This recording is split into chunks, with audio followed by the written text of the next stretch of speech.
Bienvenidos. El día de hoy los queremos invitar a que nos acompañen. Queremos hacer una especie de corte de caja del 2018 y un poco tratar de identificar cuál sería la agenda del 2019. Para eso hemos invitado a dos personas que tienen vasta experiencia en estos temas de análisis y de prospectiva. Quiero dar las gracias porque nos acompañe a Luis Alberto Medina, que es director general de Proyecto Puente. Luis Alberto, muchas gracias. ¿Qué tal, mi estimado Marcos? Gracias a ti. Encantado de tenerte por acá. Y a Guillermo Noriega, que es analista y consultor en temas públicos. Guillermo, muchas gracias. Muchas gracias, Marco. Feliz año. Igualmente, lo primero que yo empezaría a decirte, Luis Alberto, ¿cuál crees tú que para Sonora fueron los temas más destacados del año pasado? De los grandes temas. Uno, por supuesto, es el 1 de julio, ese inesperado resultado local. Se esperaba nacional, pero fue como que una sorpresa para algunos lo sucedido en lo local, ¿no? Pues el tema es más bien la incertidumbre, ¿no? La incertidumbre. Es decir, yo no veo un tema claro para Sonora. Lo más importante es que creo hay un ritmo económico bueno, es decir, los datos duros ahí lo dicen del INEGI, en el crecimiento, el trabajo de economía, yo creo que se ha cristalizado en materia de crecimiento de empleo, en materia de consolidar inversiones, es decir, eso yo creo que es un rasgo positivo para la economía sonorense. Hay también gobernabilidad, desde la seguridad se tomó el control, la llegada de un secretario de seguridad, con la llegada también de una nueva fiscal, creo que eso le da gobernanza al Estado. Había un vacío de poder muy grande con la ausencia de la renuncia del secretario de Seguridad y la fiscal. Al mismo tiempo. Al mismo tiempo, duramos casi 2 meses. Sí. No se sabía quién, yo creo había un limbo ahí para Sonora, y lo importante es que cerró el año bien. Y cerró el año bien también, por ejemplo, la gobernadora y el Estado, porque aprobaron presupuesto. Aprobaron presupuesto sin ningún problema, es decir, una oposición que no cumplió su papel de oposición, hay que decirlo, le dejaron el camino libre al Estado para que hiciera lo que quisiera, y con eso gana pues la autoridad estatal, y eso le da estabilidad política, económica al Estado, hay que decirlo, ¿no? Como algo positivo. Sin embargo, también de incertidumbre, es decir, el PRI, la gobernadora y los priistas apenas se acaban de levantar con la toma de protesta de Ernesto de Lucas del 2018, de la victoria. No está claro todavía cuál va a ser la narrativa nueva de gobierno, hay muchas contradicciones entre el decir y el hacer. La gobernadora se niega a no reconocer casos de corrupción de su gobierno. Le está tocando trabajo entender lo que sucedió, ¿verdad? Mucho, y además emula a Guillermo Padres en la narrativa de la negación, es decir, a la mitad de gobierno Guillermo Padres decía, pongan la denuncia, y hasta en una conferencia de prensa, recuerdas que puso 2 ministerios públicos y dijo, a ver, el que tenga una denuncia que venga y la presente. La gobernadora en el relanzamiento del PRI lo dice, nadie debe de dudar de mí, de mi honestidad y de mis principios. A ver, pero es que está asumiendo una batalla personal. Lo que dudamos es de la jefa del Ejecutivo, no de la persona. Y como Ejecutivo, como gobierno, ya hay dudas y que no están aclaradas. La operación Zafiro, desvíos de campañas de recursos al PRI, la operación y los gastos del concierto de Plácido Domingo, una investigación del Proyecto Puente, más de 30 millones de pesos sin aclarar, y también lo otro que ha comprobado, por ejemplo, auditorías con lo que se refiere a la estafa maestra, con Telemax. Son 3 casos emblemáticos de administración pública de su gobierno. Es decir, no estamos diciendo que la gobernadora esté detrás, estamos diciendo que están en el gobierno de Claudia Pavlovich. Entonces, me preocupa esa negativa que cayó, y me preocupa más que su equipo no le diga, a ver, gobernadora, sí lo hay. Tenemos que afrontarlo. No solo se va a cambiar esto con un cambio de gabinete. Hay un tema de rendición de cuentas ahí pendiente. Entonces, eso es, por ahí empezaría, por ejemplo, ¿no? de lo que fue, ya hablamos de la revolución de los votos y del buen cierre, pero de la incertidumbre y lo no claro en asumir las responsabilidades. Ha hecho compromisos públicos, ¿no? Diciendo que se va a investigar, pero falta que se vean los avances en las mismas. Pues no, la gente quiere ver un poco resultados al respecto, ¿no? No, totalmente. Es decir, ella lo ha dicho, pero ahí están, digo, son documentaciones muy fuertes. Mexicanos contra la corrupción, con cruce de información de bancos, la estafa maestra ganadora de los Pulitzers latinoamericanos y la de Proyecto Puente, que corroboramos con toda la documentación también, que es hora de que no está claro dónde quedó el dinero, los 30 millones de pesos que entraron del concierto de Plácido Domingo. Muy bien. Ahí empezaría. ¿Cómo ves tú, Memo, el 2018? Pues con claroscuros. Claroscuros. Sí, efectivamente coincido que en términos de inversión, atracción y consolidación de inversiones, económicamente Sonora va bien. Eso creo que pueden decir la chamba se está haciendo y se está haciendo bien. Desde que era un año de mucha incertidumbre, porque estaba la renegociación del Tratado de Libre Comercio y la postura de Estados Unidos que creo no que fue uno de nada los grandes sencilla, ¿no? aciertos del gobierno del Estado ha sido apostarle a un concepto nuevo, distinto, la megaregión. Que la verdad le ha sacado la vuelta al paradigma, digamos, de la que son las relaciones bilaterales. No es, digamos, común que dos estados transfronterizos tengan una estructura de cooperación y se oferten hacia el mercado como una sola región. Exacto. Esa visión y esa apuesta creo que ha sido fundamental para esto, para este resultado. Sin embargo, pues han habido otras positivas, negativas en general, por ejemplo, la no conclusión de la carretera. Recordemos que la carretera es un compromiso y un tema de competitividad, es un tema de seguridad. Es una pesadilla para los sonorenses, realmente es una ¿no? pesadilla para todos, ¿no? Y incluso en términos de competitividad económica también. Sí. También recordemos, es un tema que trae la gobernadora desde que era diputada local. Yo lo Sí, recuerdo perfectamente y lo ha traído, pero no sabemos si lo va a lograr concluir en su sexenio.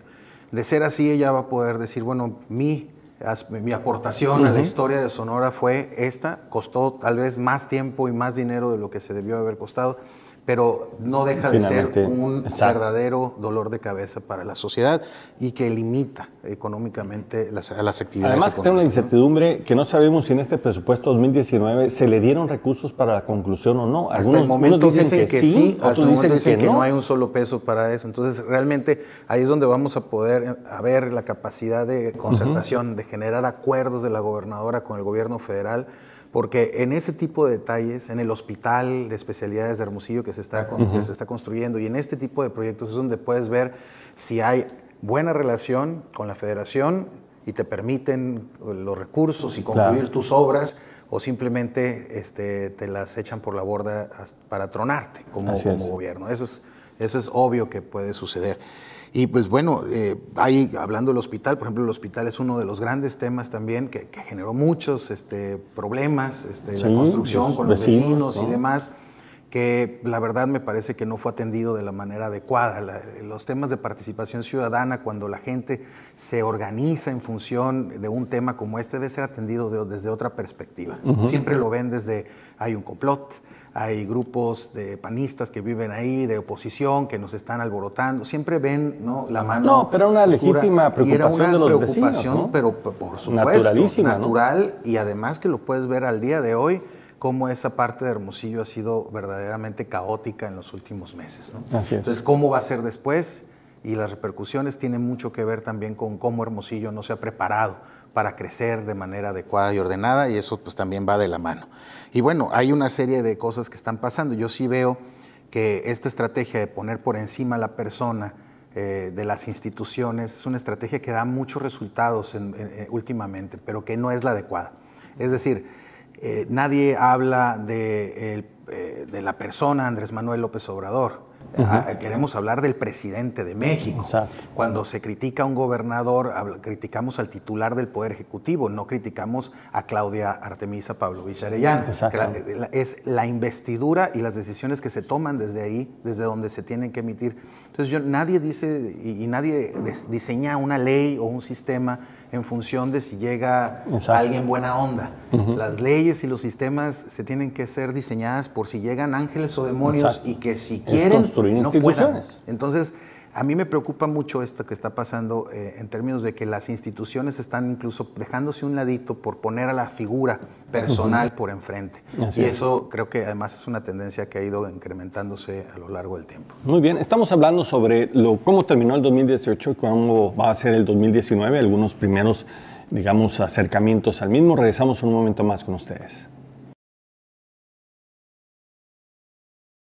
Muy bien, estamos de regreso, estamos hablando del 2018, cómo terminó y cómo se visualiza el 2019. Memo, tú, ¿cómo viste el tema de seguridad, por ejemplo, en el 2018? Me dice Luis Alberto, pues que finalmente cerró bien, ¿no? Se logró recuperar otra vez la capacidad institucional con estos nombramientos, se logró, digamos, hoy la encuesta que saca INEGI sobre percepción habla de una baja en Hermosillo y en Nogales, ¿no?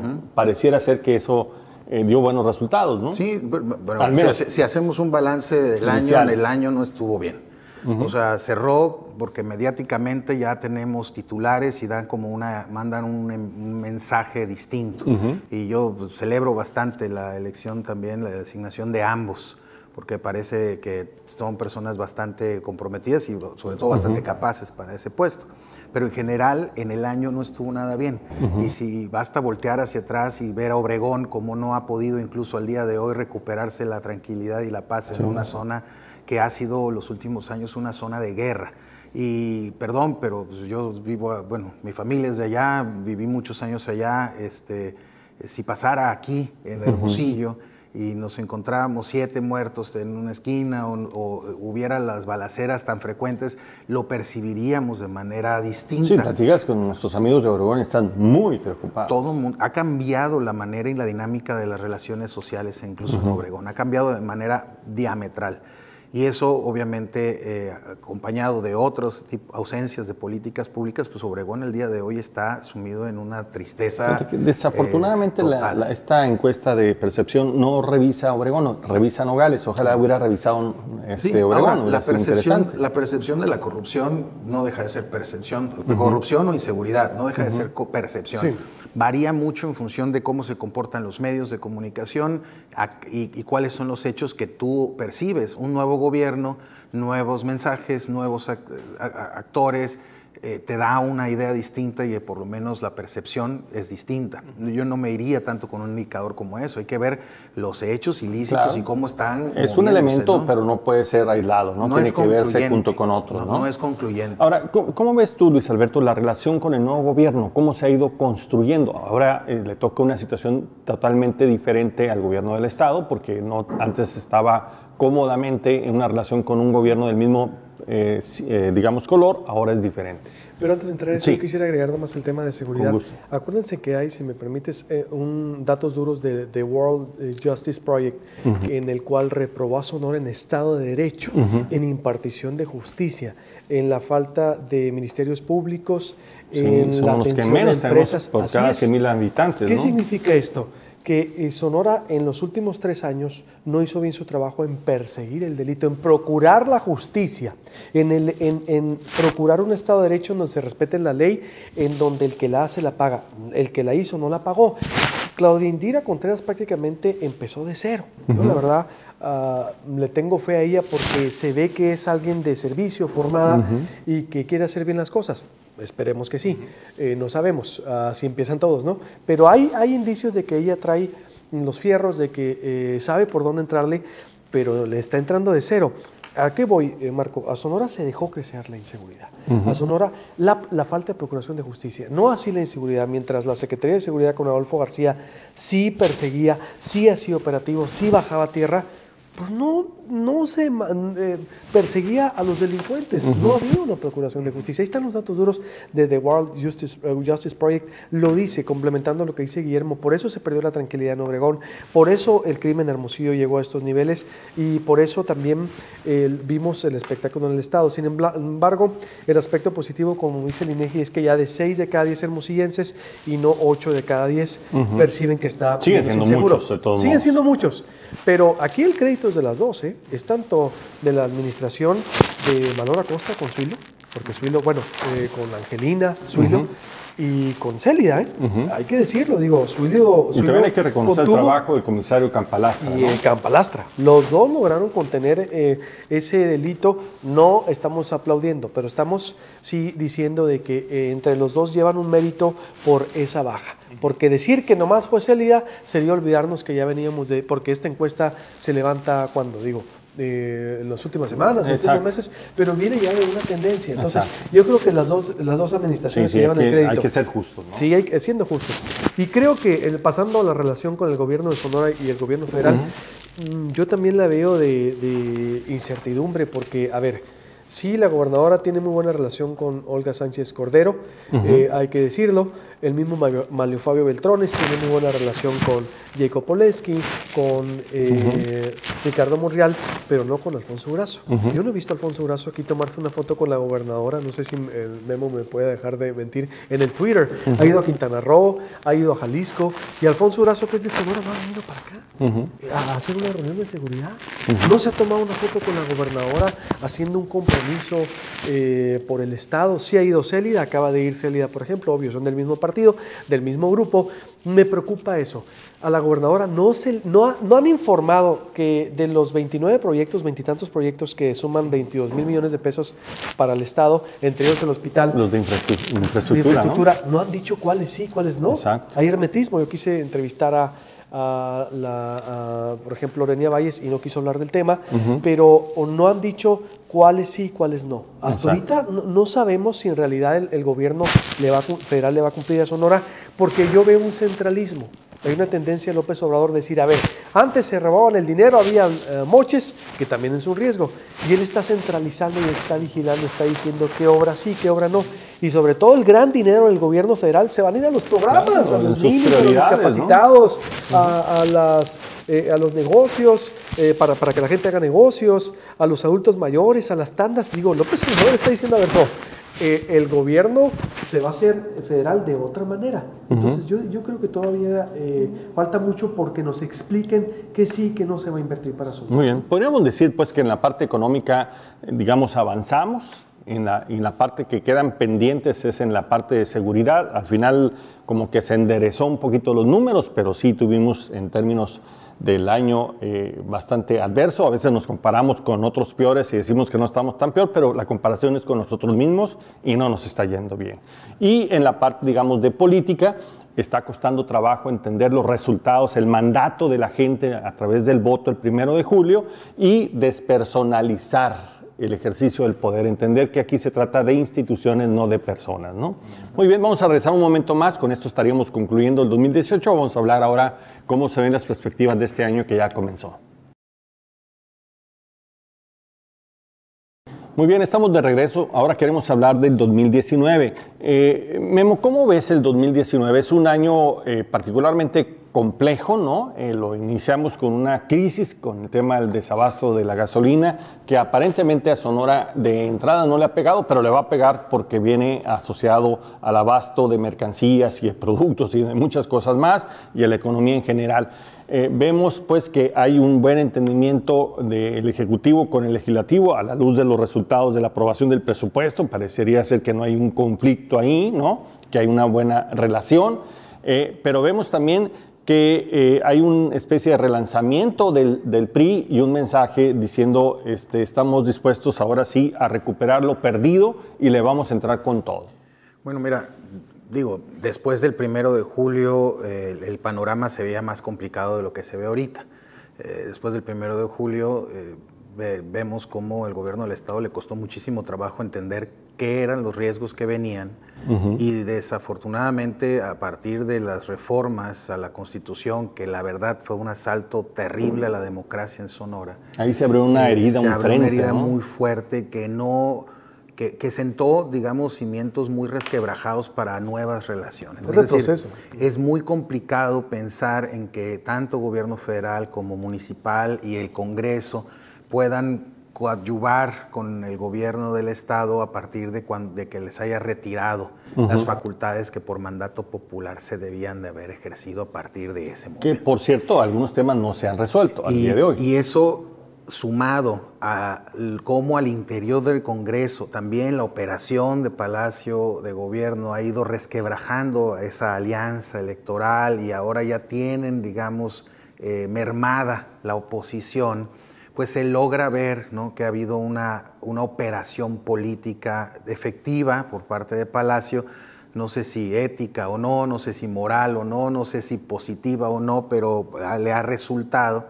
Y eso lo que ha generado es que la oposición esté en un papel complejo dentro del mismo Congreso. La misma dinámica del Congreso del Estado pues es una dinámica difícil, ¿no? Con códigos de gobernabilidad distintos hacia el interior, ¿no?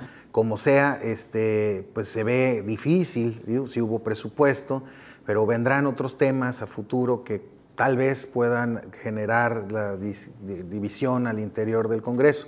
A lo mejor ya lo tienen muy bien planchado, a lo mejor ya lo tienen muy bien amarrado el Congreso desde la Secretaría de Gobierno, y eso lo que puede generar es, pues, pasen todo lo que queremos que pasen en función de las negociaciones políticas. Y creo que es posible que se den, que vayan dando negociaciones una a una y vayan teniendo, digamos, cediendo uno en unas veces y otro en otros. Y que sean públicas, ¿no? Como tú dices, pues que sea un debate, ¿no? Que se conozcan en qué términos se están dando los acuerdos, ¿no? Justamente ese es el problema, porque a mí de los riesgos que yo veo es que a fin de cuentas en la nueva correlación de fuerzas de Sonora terminen repartiéndose los cotos de poder, los puestos, los presupuestos, y se termina haciendo en lo oscurito, que digamos es como se terminan haciendo estos acuerdos. Y a partir de entonces, pues entonces la gobernabilidad, yo sí creo, es uno de los temas que debemos poner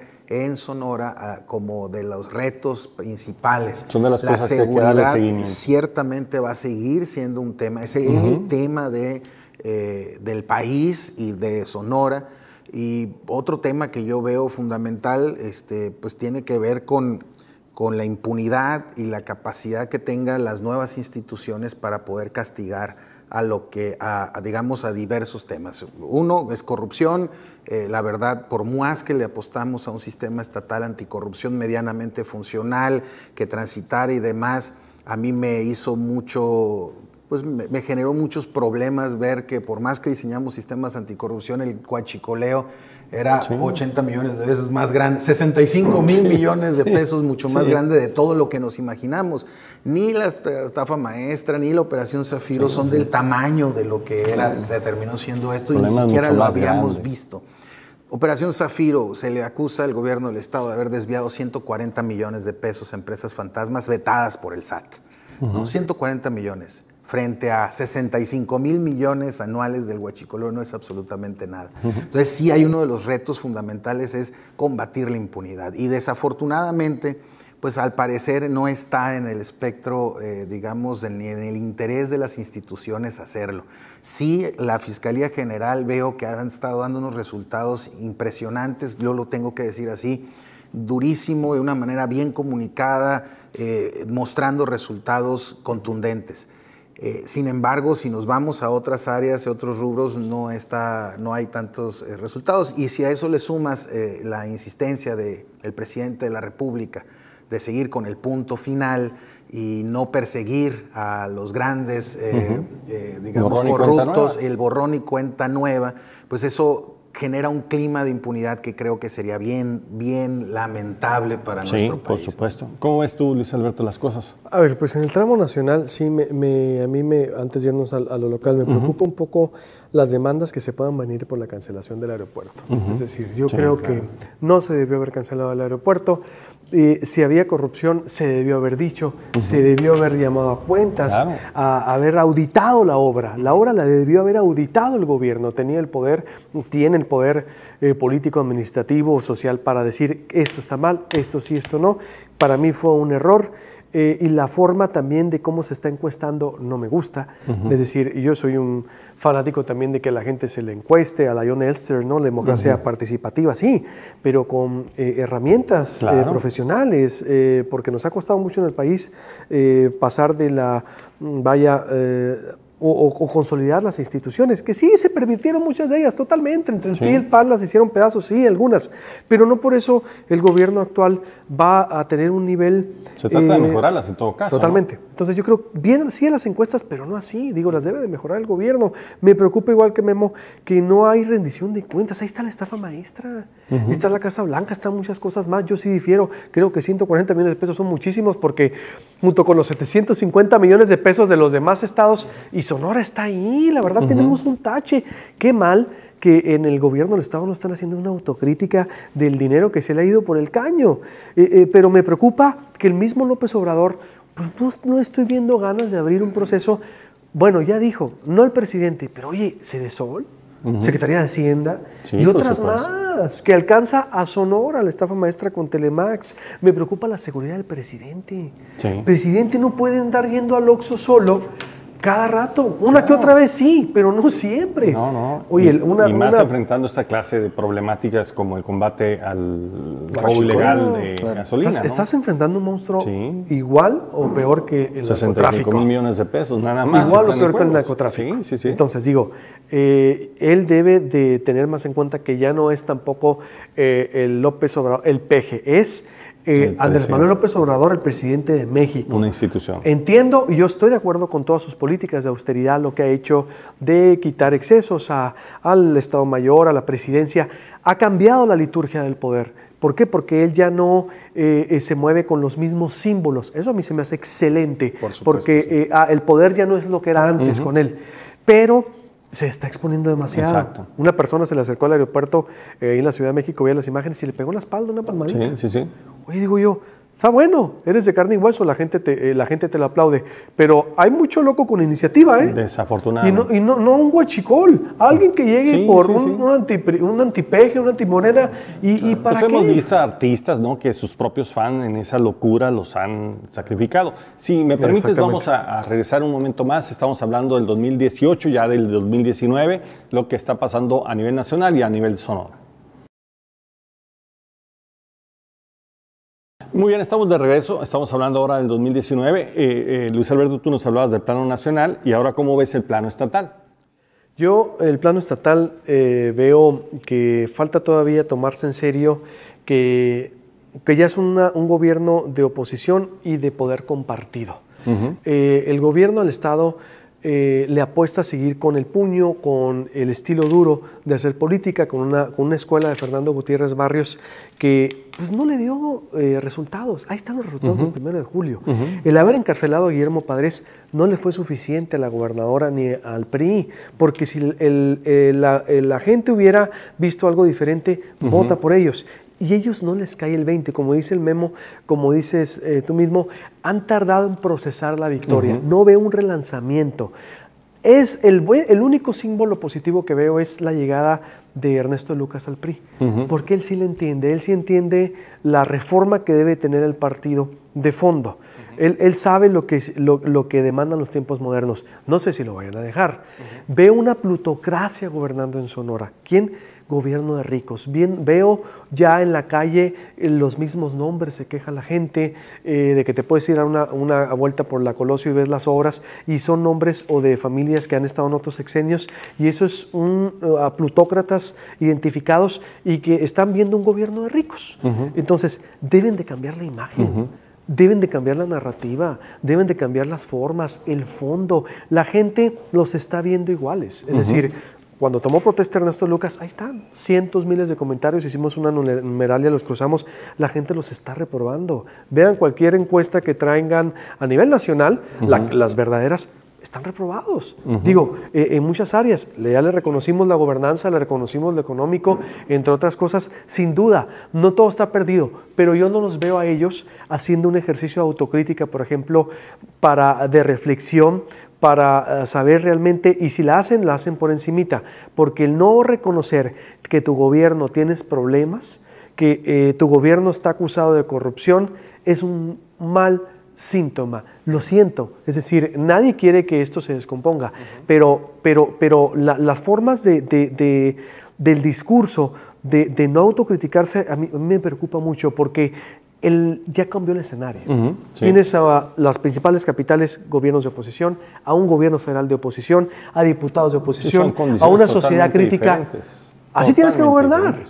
Y no puedes seguir gobernando, como dijo el memo, apostarle a desmantelar a poderes. Como dice el adagio ya, que antes como antes, ahora como ahora, ¿no? Hubo un asalto al poder legislativo. Eso estuvo mal, fue un retroceso democrático. No puedes estar asaltando y desmantelando a los otros poderes o persiguiendo a los críticos u opositores, porque eso no te va a traer resultados. Así es. ¿Cómo ves tú, Memo? Pues mira, para el gobierno de Sonora creo que les urge primero definir un tema. Está carente de agenda como tal. Sí, hay un nuevo hospital, no sabemos qué va a pasar con ellos. Está la carretera, no sabemos qué va a pasar con ella. Están muchos temas que no han dado resultados y yo lo decía ahorita, puede que la carretera termine siendo la obra en la que la gobernadora dejó a Sonora algo, puede que no. Y ahí es donde creo que le hace falta. Como que falta focalizarse en esos tangibles, en los temas muy tangibles. Yo le decía, 3 cosas le hace falta al gobierno de Claudia Pavlovich. Resolver, resolver y resolver. No decir, lo invertimos tanto, estamos haciendo. No, es resolver problemas estructurales y poder presumirlos. Es decir, a ver, nosotros así gobernamos, teníamos este problema antes, ahora lo tenemos. La propia seguridad, si sigue esta tendencia y se logra controlar resuelve el problema. Si resolvemos el problema de Cajeme, pues yo creo que eso podría ser un muy buen resultado. Se los aplaudimos parados, ¿no? De pie. Y yo creo que no están viendo en el delivery, como dicen los americanos, no están viendo el delivery, están viendo la administración de los problemas. Y coincido. Cuando construimos sistemas anticorrupción, los hicimos, fíjate, un CPC, un Comité de Participación Ciudadana, tendría que forzosamente haber hecho, a ver, la Operación Zafiro, hay un problema aquí, vamos a buscar que las instituciones den las explicaciones adecuadas y nosotros traducirlas de manera adecuada a la población para que entiendan qué pasó. Ese tipo de cosas jamás han sucedido, ni no nada más aquí en Sonora, es un relajo, pues. O sea, creo que en la apuesta del diseño institucional, ponerle tal peso a unos ciudadanos también fue equivocado. Pero ese es otro tema. Sí hace falta de explicar, pues, esos 140 millones y por qué el gobierno de Sonora estuvo contratando en un esquema de esta naturaleza empresas vetadas por el SAT. Y los 250 de Telemax. Y los 250 de Telemax igual, o sea, es decir, no es poco dinero, es mucho dinero, podemos hacer un balance de cuánto puedes hacer con ese dinero. O sea, y realmente creo que las medicinas del Listezón y muchos otros carencias y otros problemas que hay actualmente pudiesen haberse ayudado. Pero además a mitad del gobierno, Memo, disculpa te interrumpa, pero a ver, ¿qué recuerda el imaginario colectivo de obra? ¿Cómo quiere ser recordada Claudia Pavlovich? ¿Qué obra emblemática hay? ¿Qué se va perfilando aparte del hospital que está incierto porque no nos han dicho? A esta mitad, Padres ya llevaba el acueducto, Burs ya perfilaba el PSP, bueno, el rescate. El PSP fue casi al final, sí, de hecho. Pero el rescate, pero el orden administrativo que le dio a Eduardo Burs, a ver, el mismo Malio que había hecho ya otras obras, ¿cómo van a recordar? No hay, o sea, pero sí se ven algunas oportunidades que si se enfocaran y se metieran, y las podrían capitalizar. La seguridad, eso es lo fundamental. La otra parte que yo sí creo que lo tenemos que plantear es que curiosamente se da una sucesión adelantada. La carrera por la sucesión ya empezó dentro del mismo PRI. O sea, ya están desde hace un año casi, ¿no? Un poquito antes. Y ya se empezaban a escuchar los tiradores, pero ahora ya es muy fuerte. Cuando eso le pasa a un gobernador, es que hay un vacío de poder. Estás perdiendo control de la agenda pública y ya la gente está pensando, y la opinión pública, en quién viene. ¿No? Y no puedes permitir eso como gobierno. Sí, distrae. Ahora, del gobierno federal, la Guardia Nacional. El tema que está ahorita en boga, en la mesa.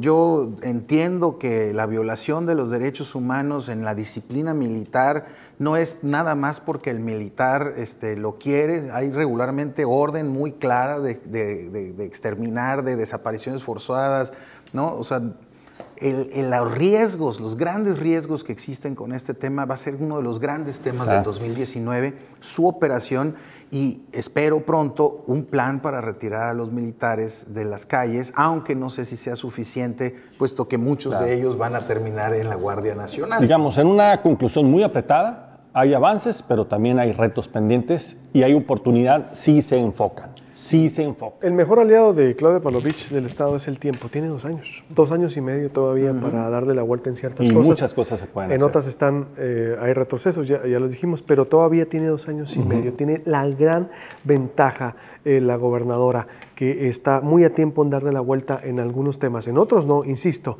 El López Obrador, la ventaja es que va empezando. Va empezando, pero exacto, algunos signos que tampoco estoy de acuerdo con la misma Guardia Nacional, que hubo, pues, no hubo coherencia en lo que se prometió y en lo que hiciste después. pero sin embargo creo que es muy sano que haya contrapesos, va a haber contrapesos, hay un empresariado que se está organizando a nivel nacional, medios de comunicación, y la verdad yo celebro que haya habido un cambio porque finalmente el país necesitaba conocer una oferta diferente a lo que teníamos, y yo creo que va a resurgir una sociedad crítica ante la crisis de instituciones. Yo veo a la sociedad organizada. Tenemos que mejorar. Yo difiero de ahí, de esa perspectiva. Sí. Los contrapesos difícilmente van a venir de la sociedad organizada. Y si me lo permiten, esos podríamos ser tema de van a venir de los mercados y van a venir de otros lados, pero no necesariamente de la sociedad civil organizada. Desafortunadamente, aquí el tiempo nos come. Memo, muchas gracias. Muchas gracias, Luis Alberto, muchas gracias. Gracias a ti por la invitación. Aquí los esperamos en la próxima emisión.